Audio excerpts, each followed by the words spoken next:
Malayo bang inyong trabaho mula Pilipinong sa walang inyong trabaho ginagawa ang sa buhay malaking naman. trabaho? Pero dahil sa hirap ng buhay, ng maraming negosyo sa kanyang sa trabaho. Siya si Paul Justin Merano, 24 na taong gulang. Dahil sa hirap, tiyaga at pagsisikap ng kanyang magulang, ay nakatapos siya bilang isang business course.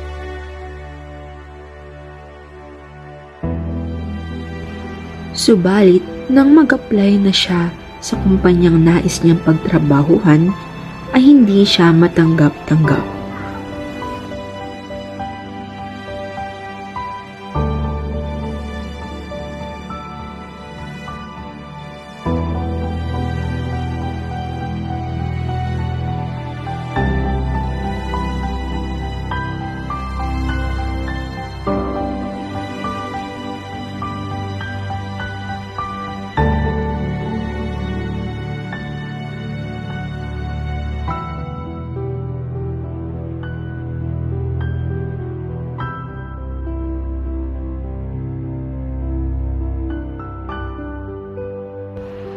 Isang taon na rin ang nakalipas simula nung makagraduate siya sa kanyang kurso.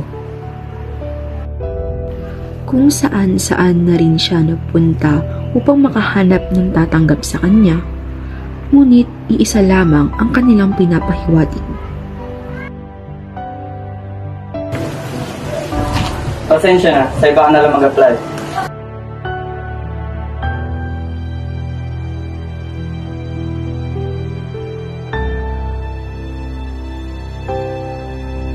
Pasensya na, puno na kami.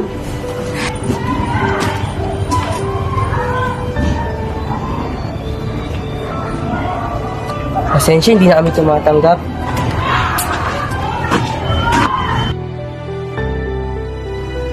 Wala siyang magawa kundi sumubok o pumasok sa ibang trabaho.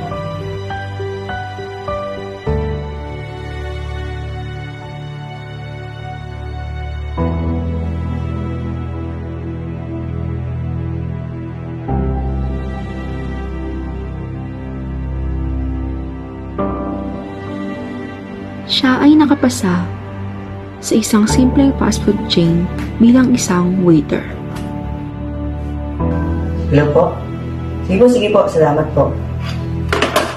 Dahilan na nga rin sa kanyang pangailangan sa pang-araw-araw na gastusin, ay hindi na siya nakatanggi.